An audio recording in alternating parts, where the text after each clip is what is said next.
ಗೆಲ್ಲುವವರೆಗೆ ಹೋರಾಟ, ಅಲ್ಲಿವರೆಗೂ ಹೋರಾಟ, ಗೆಲ್ಲುವವರೆಗೆ ಹೋರಾಟ. ನೌಕರ ಬೇಡಿಕೆಗಳು ಈಡೇರಲೇಬೇಕು. ರದ್ದಾಗಲಿ ರದ್ದಾಗಲಿ ರದ್ದಾಗಲಿ ರದ್ದಾಗಲಿ. ಕಾರ್ಮಿಕ ಕಾಯ್ದೆಗಳು ಕೇಂದ್ರ ಸರ್ಕಾರ 4 ಕಾರ್ಮಿಕ ಕಾಯ್ದೆಗಳು ರದ್ದುಪಡಿಸಬೇಕು. ಕೇಂದ್ರ ಸರ್ಕಾರದ 4 ಕಾರ್ಮಿಕ ಕಾಯ್ದೆಗಳು ರದ್ದುಪಡಿಸಬೇಕು. ಅಖಿಲ ಭಾರತ ನೌಕರರ ಒಕ್ಕೂಟದ ಕರೆ ಮೇರೆಗೆ ನಮ್ಮ ಬಿಜಾಪುರ ಬ್ರಾಂಚ್ದಿಂದ ನಾವು ಸಹ ಇವತ್ತು ಕೇಂದ್ರ ಸರ್ಕಾರದ ಈ ನೀತಿಯನ್ನು ಖಂಡಿಸಿ ನಿವೃತ್ತಿ ನೌಕರರ ತುಟ್ಟಿ ಭತ್ಯೆ ಹಾಗೂ ಫೈನಾನ್ಷಿಯಲ್ ಬೆನಿಫಿಟನ್ನು ಕಟ್ ಮಾಡುವಂಥ ವಿಧೇಯಕವನ್ನು ರದ್ದುಗೊಳಿಸಬೇಕು ಅನ್ನುವಂಥ ಒಂದು ವಿಷಯವನ್ನು ಮುಂದಿಟ್ಟುಕೊಂಡು ಸುಮಾರು 9 ಬೇಡಿಕೆಗಳು ಇವತ್ತು ದೇಶಾದ್ಯಂತ ಮಾನ್ಯ ಪ್ರಧಾನಮಂತ್ರಿಗಳಿಗೆ ಮನವಿ ಸಲ್ಲಿಸುವ ಕಾರ್ಯಕ್ರಮದ ಕೇಂದ್ರ ಸರ್ಕಾರದ ಕರೆ ಮೇರೆಗೆ ಇವತ್ತು ನಿವೃತ್ತ ಅಂಚಿನಲ್ಲಿರುವ ನಮ್ಮ ಎಲ್ಲ ನೌಕರರ ಬೇಡಿಕೆಯನ್ನು ಮುಂದಿಟ್ಟುಕೊಂಡು ಇವತ್ತು ನಾವು ಸಹ ಬಿಜಾಪುರ ಜಿಲ್ಲಾಧಿಕಾರಿಗಳ ಮುಖಾಂತರ ಕೇಂದ್ರ ಸರ್ಕಾರಕ್ಕೆ ಮನವಿಯನ್ನು ಸಲ್ಲಿಸಲು ಇಲ್ಲಿ ಇವತ್ತಿನ ದಿವಸ ಎಲ್ಲ ಸೇರಿದ್ದೇವೆ. ಹಾಗೂ ಮುಂದಿನ ದಿನಮಾನದಲ್ಲಿ ಇದನ್ನು ರದ್ದುಗೊಳಿಸದೇ ಇದ್ದರೆ ನಿವೃತ್ತ ನೌಕರರು ಉಗ್ರ ಹೋರಾಟ ಮಾಡ್ತೀವಿ ಅನ್ನೋ ಕೇಂದ್ರ ಸರ್ಕಾರಕ್ಕೆ ಒಂದು ಎಚ್ಚರಿಕೆಯನ್ನು ಕೊಡುತ್ತಾ ಮುಂದಿನ ದಿನಮಾನದಲ್ಲಿ ತಕ್ಷಣ ಕೇಂದ್ರ ಸರ್ಕಾರ ಎಚ್ಚೆತ್ತುಕೊಂಡು ಈ ನಮ್ಮ ಬೇಡಿಕೆಯನ್ನು ಈಡೇರಿಸಬೇಕಂತೇಳಿ ಮಾನ್ಯ ಜಿಲ್ಲಾಧಿಕಾರಿಗಳ ಮುಖಾಂತರ ನಾವು ಪ್ರಧಾನಮಂತ್ರಿಗಳಿಗೆ ಒಂದು ಮನವಿಯನ್ನು ಸಲ್ಲಿಸಲಾಯಿತು. ಚಂದ್ರಶೇಖರ್ ಲೆಂಡಿ, ಜಿಲ್ಲಾ ನಿವೃತ್ತ ನೌಕರರ ಒಕ್ಕೂಟ, ಬಿಜಾಪುರ.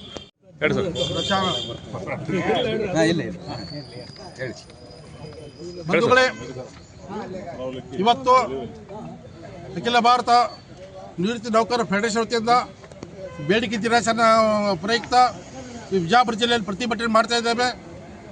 ಎಲ್ಲ ಡೆಲ್ಲಿಯಿಂದ ಕಾಶ್ಮೀರದಿಂದ ಕನ್ಯಾಕುಮಾರಿವರೆಗೂ ಎಲ್ಲ ನಿವೃತ್ತ ಸರ್ಕಾರಿ ನೌಕರರುಗಳು ಇವತ್ತು ಬೀದಿಗಿದ್ದು ಸರ್ಕಾರ ವಿರುದ್ಧ ಆಕ್ರೋಶಗೊಂಡು ಹೋರಾಟ ಮಾಡ್ತಾ ಇದ್ದಾರೆ.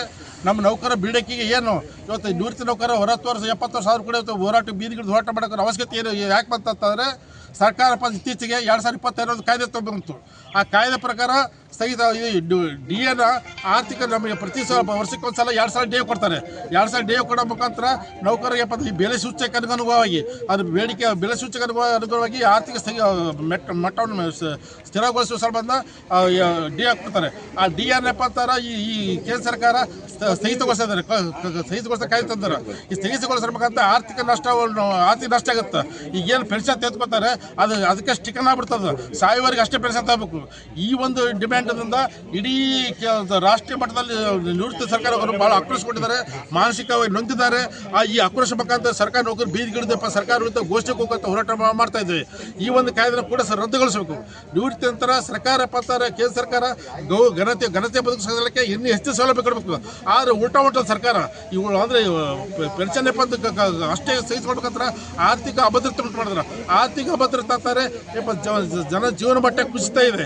ಈ ಒಂದು ಬೆಲೆ ಏರಿಕೆ ಸೂಚಕವಾಗಿ ಕೇಂದ್ರ ಸರ್ಕಾರ ಕಾಯ್ದೆ ರದ್ದುಗೊಳಿಸಿ ನಮಗೆ ಏನು ರೆಗ್ಯುಲರ್ ಆಗಿ ಸರ್ಕಾರ ನೌಕರಿ ಪೆನ್ಷನ್ ಕೊಡ್ತಾರೆ, ಅದೇ ರೀತಿ ನಮಗೂ ಕೂಡ ರೆಗ್ಯುಲರ್ ಸರ್ಕಾರ ಸಂಬಳ ಕೊಡ್ತಾರೆ.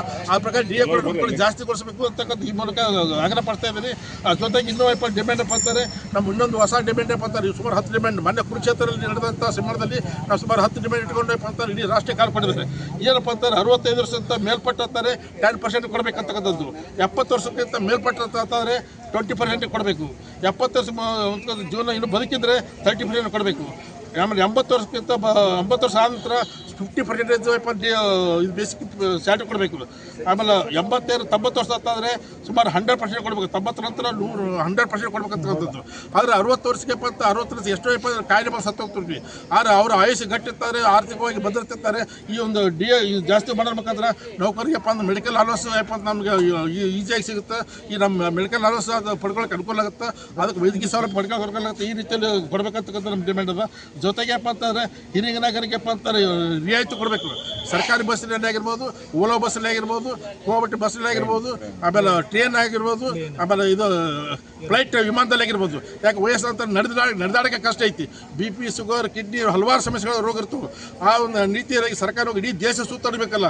ನಾವು ಇಡೀ ಕುಟುಂಬ ಸಲುವಾಗಿ ನಾವು ಜನ ದಾರಿ ಇರ್ತೀವಿ. ನಿವೃತ್ತಿ ನಂತರ ನಮ್ಮ ಇಡೀ ದೇಶ ನೋಡಬೇಕು. ನಮ್ಮ ದೇಶ ಯಾವ ರೀತಿ ಅಂತಕ್ಕಂಥ ಹಿನ್ನೆಲೆಯಲ್ಲಿ ನಮ್ಮ ನಿವೃತ್ತಿ ನಂತರ ಘನತೆ ಬದುಕು ಸಾಗಿಸಲಿಕ್ಕೆ ರಿಯಾಯಿತಿ ಕೊಡೋದ್ರ ಮುಖಾಂತರ ನಿವೃತ್ತ ಪ್ರಯಾಣ ವೆಚ್ಚ ಕಡಿಮೆ ಮಾಡೋದ್ರ ಮುಖಾಂತರ ನೌಕರಿಗೆ ಅಂತಾರೆ ಇಡೀ ಪ್ರಯಾಣ ಕುಟುಂಬ ಸಮೇತವಾಗಿ ಪ್ರಯಾಣ ಮಾಡ್ಕೊಳ್ಳೋಕ್ಕೆ ರಿಯಾಯಿತಿ ಕೊಡಬೇಕಂತಕ್ಕಂಥ ಡಿಮ್ಯಾಂಡ್ ಇವೆ.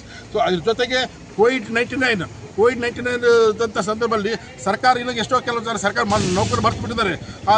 ಕೋವಿಡ್-19ನಲ್ಲಿ ಶಿವಸೇನಾ ಸಂಘ ಎಷ್ಟೋ ಜನ ಪ್ರಾರಂಭ ಸತ್ತೋಗಿದ್ದಾರೆ ಜನ. ಆ ಸಂದರ್ಭದಲ್ಲಿ DNF ಅಂತ ಸುಮಾರು 18 ತಿಂಗಳು ತುಟ್ಟಿ ಭತ್ತ ಸರ್ಕಾರ ರದ್ದುಗೊಳಿಸಿದ್ರು. ಆ ರದ್ದುಗೊಳಿಸಿಯಪ್ಪ ತುಟ್ಟಿ ಅಂತೇಳಿ ಕೊಡಲಿಲ್ಲ. ಈ 18 ತಿಂಗಳು ತುಟ್ಟಿ ಭತ್ತ ಸುಮಾರು 4,000 ಕೋಟಿ ಐತಿ ಸರ್ಕಾರದ ಮೇಲೆ. ಆ ನಿವೃತ್ತ 4,000 ಕೋಟಿ ಅದಲ್ಲ ಇಂಟ್ರೆಸ್ಟ್ ಹಾಕಿ ನಾವು ಕೊಟ್ಟರೆ ನಮ್ಗೆ ಆರ್ಥಿಕವಾಗಿ ಅನುಕೂಲ ಆಗುತ್ತೆ. ಅದಕ್ಕೆ ಕೇರಳದಲ್ಲಿ ಕೊಟ್ಟಿದ್ದಾರೆ, ಕೆಲವು ಸ್ಟೇಟ್ದಲ್ಲಿ ಕೊಟ್ಟಿದ್ದಾರೆ.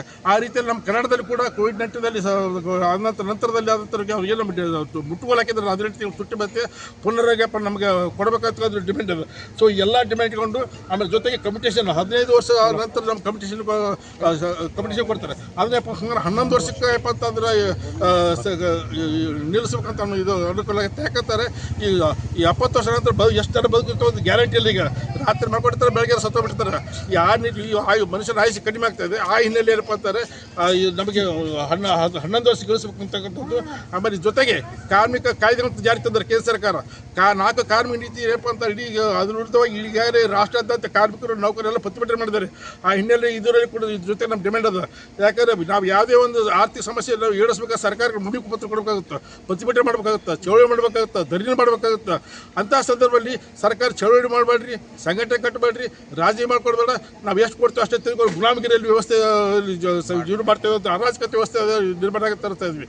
ಈ ದುಡ್ಡು ಪೆನ್ಷನ್ ಕೊಡ್ತಕ್ಕಂಥದ್ದು ಸರ್ಕಾರಪ್ಪ ಅಂತ ನಮ್ಗೆ ಭಿಕ್ಷೆ ಅಲ್ಲ, ಅದು ಯಪ್ಪ ನಮ್ಮ 35-40 ಸೇವೆ ನಮ್ಮ ಹಕ್ಕದು. ಆ ನಿಟ್ಟಿನಲ್ಲಿ ಕೊಳ್ಳೇಬೇಕಂತಕ್ಕಂಥದ್ದು ಇದೆ. ಆ ಜೊತೆಗೆ ಈ ಥರ ನಮ್ಮ ಡಿಮ್ಯಾಂಡ್ಗಳು ನಾವು ಹೋರಾಟ ಮಾಡ್ತಾ ಇದ್ದೀವಿ. ಇದನ್ನು ಇಡೀ ನಾವು ಪ್ರಚಾರ ಮಾಧ್ಯಮ ಮುಖಾಂತರ ಎಲ್ಲರಿಗೆ ಸರ್ಕಾರ ಕೇಂದ್ರ ಸರ್ಕಾರಕ್ಕೆ ಹೋಗುವ ಹಾಗೆ ತಾವು ಕೂಡ ಒಂದು ಪ್ರಯತ್ನ ಮಾಡಬೇಕಂತಕ್ಕಂಥದ್ದು. ಈ 4 ಕಾರ್ಮಿಕ ಕಾಯ್ದೆಗಳು ಕೂಡಲೇ ರದ್ದುಗೊಳಿಸಬೇಕು. ರದ್ದುಗೊಳಿಸಿದ್ರೆ ಇಡೀ ದೇಶದಲ್ಲಿ ಆಕ್ರೋಶಗೊಳ್ತಾರೆ. ಸಾಮಾಜಿಕ ಅರಾಜಕತೆ ಭಾವನೆ ಉಂಟಾಗುತ್ತೆ. ನೌಕರಿ ಯಾಕಂದ್ರೆ ಯಾವುದೇ ಸಂಘಟನೆ ಸಮಸ್ಯೆ, ರೈತ ಸಮಸ್ಯೆ ಆಗಿರ್ಬೋದು, ಕಾರ್ಮಿಕರಾಗಿರ್ಬೋದು, ಕೂಲಿಕರಾಗಿರ್ಬೋದು, ಶಿಕ್ಷಕರಾಗಿರ್ಬೋದು, ಯೋಜನೆ ಆಗಿರ್ಬೋದು, ಅಂಗನವಾಡಿ ಟೀಚರ್ಸ್, ಯಾವುದೇ ಸಂಘಟನೆ ಆ ಬೇಡಿಕೆಯನ್ನು ಸಲುವಾಗಿ ಹೋರಾಟ ಮಾಡಿದ್ವಿ, ಅರೆಸ್ಟ್ ಮಾಡ್ತೀವಿ, ಜೈಲಿಗೆ ಹಾಕ್ತೀವಿ, ದಂಡ ಕೊಡ್ರಿ. ಮತ್ತು ಈ ಥರ ಮಾಡಿದ್ರೆ ನಾವು ಯಾವ ವ್ಯವಸ್ಥೆಯಲ್ಲಿದ್ದೀವಿ? ನಾವು ಬ್ರಿಟಿಷರ ವಿರುದ್ಧ ಹೋರಾಟ ಮಾಡಿ ನಾವು ಸ್ವತಂತ್ರ ಪಡ್ಕೊಂಡು ಇವ್ರು ನಮ್ಮವರಾಗಿ ನಮ್ಮನೆ ಪಂತಾದ್ರೆ ಸಾಯಿಸಲಕ್ಕೆ ಹೋಗ್ತಾಯಿದ್ದಾರೆ. ಅದಕ್ಕೆ ಈ ಕಾರ್ಮಿಕ ಕಾಯ್ದೆಯನ್ನು ಕಂಪ್ಲೀಟ್ ರದ್ದುಗೊಳಿಸ್ಬೇಕಂತ ಈ ಮೂಲಕ ಮನವಿ ಮಾಡ್ಕೊಳ್ತಿದ್ದೀನಿ. ನನ್ನ ಹೆಸರು ಸುರೇಶ್ ಜಿಬಿ ಅಂತೇಳಿ, ನಿವೃತ್ತ ನೌಕರರು ಕೂಡ ಸಂಚಾರ. ಸರಿ, ಬರೋ ಕೇಂದ್ರದ ಕ್ಯಾಬಿನೆಟ್ದಲ್ಲಿ ಈ ಬೇಡಿಕೆಗಳೈತಲ್ಲ ಈಡೇರಿಲ್ಲ ಅಂದ್ರೆ ಮುಂದಿನ ದಿನಗಳಲ್ಲಿ ಯಾವ ರೀತಿ ಹೋರಾಟ ಮಾಡೋದು? ಉಗ್ರ ಹೋರಾಟ ಮಾಡೋದು. ಸರಿಯಾಗಿ ನಮ್ಮ ರಾಷ್ಟ್ರೀಯ ಮಟ್ಟ ಸಂಘಟನೆ ಅದು. ನಾವು ಮೀಟಿಂಗ್ ಮಾಡ್ತೀವಿ, ನ್ಯಾಷನಲ್ ಕಮಿಟಿ ಏನು ತೀರ್ಮಾನ ತೆಗೆದುಕೊಳ್ತದೆ ಅದು ನಾವು ಜಾರಿಗೊಳಿಸ್ತಕ್ಕಂಥ ಕೆಲಸ ನಾವು ಮಾಡ್ತೀವಿ. ಅದು ಮುಂದೆ ಅವರು ಕುಟುಂಬ ಸಮಿತಿ ಹೋರಾಟ ಮಾಡ್ತಾರೆ. ನಮ್ಮ ನಿವೃತ್ತ ನೌಕರರು ನಮ್ಮ ಕುಟುಂಬ ಸಮಿತಿಯ ಮೆಂಬರ್ ಗಂಡ ಹೆಂಡತಿ ಮಕ್ಕಳು ಕೂಡ ಬೀದಿಗೆ ಬಿದ್ದು ಹೋರಾಟ ಮಾಡ್ತೀವಿ. ಸರ್ಕಾರ ನಮ್ಮ ಕೇಂದ್ರ ಸರ್ಕಾರ ನೌಕರ ಸಂಘಟನೆ, ರಾಷ್ಟ್ರ ಸರ್ಕಾರ ಸಂಘಟನೆ ಏನು ಕಾಲ್ ಕೊಡ್ತಾರೆ ಆ ಪ್ರಕಾರ ನಾವು ಹೋರಾಟ ಮಾಡ್ತೀವಿ. ಇದನ್ನು ಬಿಡೋದಿಲ್ಲ. ನಮಗೇನು ಹಕ್ಕದನ್ನು ಪಡ್ಕೊಂಡಿದ್ವಿ. ಸುಮಾರು 100-150 ಹೋರಾಟ ಮುಖಾಂತರ ಪಡ್ಕೊಂಡ ಹಕ್ಕನ್ನು ನಾವು ಪಡ್ಕೊತೀವಿ. ಅಲ್ಲಿವರೆಗೂ ವಿಶ್ರಮಿಸಿದಲ್ಲ ಅಂತ ಹೇಳೋಕೆ ಇಷ್ಟಪಡ್ತೀವಿ. ಹೆಸರು ನನ್ನ ಹೆಸರು ಸುರೇಶ್ ಜಿಬಿ ಅಂತೇಳಿ, ನಿವೃತ್ತ ನೌಕರರು ಕೊಟ್ಟದ್ದು ಬಿಜಾಪುರ ಸಂಚಾಲಕರು. ಫಾರ್ ಆಲ್ ಎಂಪ್ಲಾಯೀಸ್ ಮೂರದು. The third benefits of the 8th pay commission should be extended to all those who retired before 31st December 2025.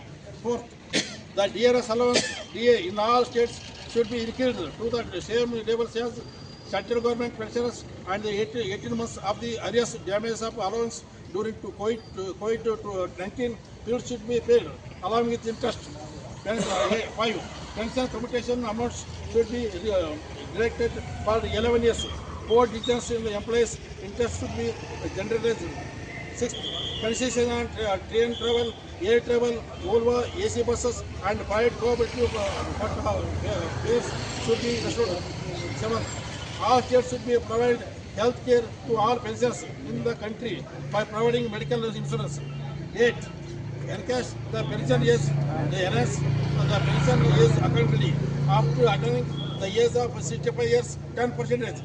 Age of 70 years, 20%. Age of 75 years, 30%. Age of 80 years, 20%. Age of 85 years, 20%. Age of 90 years and 90 and above 95 years, 100%. Privatization of public sector institutions should be stopped. The 4 dangerous labor codes should be abolished. So ಈ ಬೇಡಿಕೆ ಇಟ್ಕೊಂಡಪ್ಪ ಅಂತ ನಾವು ಮಾನ್ಯ ಜಿಲ್ಲಾಧಿಕಾರಿ ಮುಖಾಂತರ ಕೇಂದ್ರ ಸರ್ಕಾರಕ್ಕೆ ಇವಾಗ ಬೇಡಿಕೆ ಇಡಿಸ್ಬೇಕು. ಯಾಕಂದರೆ ನಿವೃತ್ತಿ ನೌಕರ ನಂತರ ಏನಪ್ಪ ಅಂತ ನಾವು GL 65 ಇಯರ್ಸ್ ನಂತರ 10% ಬರಬೇಕು. ನಮ್ಮ ಒಂದು 70% ಆದ ನಂತರ 20% ಕೊಡಬೇಕು, BA ಜಾಸ್ತಿ ಕೊಡಬೇಕು, ಜೊತೆಗೆ 75 ನಂತರ 30% ಕೊಡಬೇಕು, 80 ವರ್ಷ ನಂತರ 50%, 85 ಅಂತ 70 ಇಯರ್ಸ್, ಆಮೇಲೆ 90 ಇಯರ್ಸ್ ನಂತರ 100. ಆದರೆ ಏಜ್ ಆದಂಗೆಲ್ಲಪ್ಪ ಅಂತ ಈಗಾಗಲೇ 60 ವರ್ಷ ಒಳಗಡೆ BP ಕಾಯಿಲೆ ಕಿಡ್ನಿ ಹಲವಾರು ಸಮಸ್ಯೆ ಬಂದು ಸಾಯ್ತಾ ಇದ್ವಿ. ಇನ್ನು ಏಜ್ 5 ಲಕ್ಷ 60 ವರ್ಷ ಬದುಕೆ DA ಜಾಸ್ತಿ ಕೊಟ್ಟರೆ ಆರ್ಥಿಕವಾಗಿ ಸೌಲಭ್ಯ ಸಿಕ್ಕರೆ ನೌಕರರ ಇನ್ನೂ ಹೆಚ್ಚಿಗೆ ಬದುಕೋ ಸಾಧ್ಯತೆ ಇದೆ. ಆಮೇಲೆ ನಿವೃತ್ತಿ ಸುಮಾರು 30 ವರ್ಷ 40 ವರ್ಷವರೆಗೆ ಸೇವೆ ಸಲ್ಲಿಸಿರ್ತೀವಿ. ಇಡೀ ನಮ್ಮ ಜೀವನವನ್ನೇ ಸರ್ಕಾರಕ್ಕೆ ನಾವು ತ್ಯಾಗ ಮಾಡ್ತೀವಿ. ಕುಟುಂಬ ಗಮನ ಕೊಡದೆ ಇಡೀ ಡಿ ಗ್ರೂಪ್ ಹಿಡ್ಕೊಂಡು IAS ಆಫೀಸರ್ಸ್ವರೆಗೂ ಎಲ್ಲ ಕಾರ್ಯ ಎಕ್ಸಿಕ್ಯೂಟಿವ್ ಎಂಪ್ಲಾಯ್ಸ್ ನಾವು ಸರ್ಕಾರಕ್ಕೆ ನಮ್ಮ ಮಾನಸಿಕ ಶಕ್ತಿ ದೈಹಿಕ ಶಕ್ತಿ ಇಡೀ ಭೌತಿಕ ಶಕ್ತಿ ಕ್ಲಿಯರ್ ಮಾಡಿ ನಾವು ಸರ್ಕಾರಕ್ಕೆ ಸೇವೆ ಸಲ್ಲಿಸಿರ್ತೀವಿ. ಅಂಥ ಪರಿಸ್ಥಿತಿಯಲ್ಲಿ ನಾವು ಕಾರ್ಯಕರ್ತ ಸೇವೆ ಸಲ್ಲಿಸಿದಾಗ ಸರ್ಕಾರ ಕೇಂದ್ರ ಸರ್ಕಾರ ನಮಗೆ ಹಿರಿಯರ ಗೌರವ ಘನತೆ ಬದುಕನ್ನು ಕೊಡಲಿಕ್ಕೆ ಅವ್ರು ಯೋಚನೆ ಮಾಡಬೇಕು. ನಮ್ಮ ಗೌರವ ಘನತೆಯ ಬದುಕಿಗೆ ಕೊಡ್ತಕ್ಕಂಥ 2025 ಕಾಯ್ದೆ ತಂದರೆ ಇದರಿಂದ ಜನರು ಆಕ್ರೋಶಗೊಂಡಿದ್ದಾರೆ. ಅದರ ಸಂಬಂಧ ಈ ಒಂದು ಬಿಸಿಲಲ್ಲಿ ಬಿಸಿಲಲ್ಲಿ ಕೂಡ 75-80 ವರ್ಷ ಆದರೂ ಕೂಡ ಇದು ಬೀದಿಗೆ ಒಂದು ಹೋರಾಟ ಮಾಡೋ ಪರಿಸ್ಥಿತಿ ಬಂದ ನಮಗೆ ಇಲ್ಲಿ. ಯಾಕಂದ್ರೆ ಡಿಸ್ಟ್ರಿಕ್ಟ್ ಕೂಡ ಇಷ್ಟು ಹೋರಾಟ ಬಂದಿವಿ. ಯಾಕಂದ್ರೆ ಆರ್ಥಿಕ ಸಮಸ್ಯೆ ಅದಾವು. ಆ ನಿವೃತ್ತಿ ನೌಕರ ಘನತೆ ಗೌರವ ನೋಡ್ಕೊಳ್ಳಿಕ್ಕೆ ಸರ್ಕಾರ ಈ ನಿವೃತ್ತಿ ನೌಕರಿಗೆ ಸಮಾಜದ ಘನತೆ ಬದಲಿಸಲಿಕ್ಕೆ ಸರ್ಕಾರ ಗಮನ ಹರಿಸಬೇಕು. ಆಮೇಲೆ ಇಡೀ ರಾಷ್ಟ್ರದ ತಮ್ಮ ನೌಕರಿಗೆ ಕೋವಿಡ್ ಸಂದರ್ಭದಲ್ಲಿ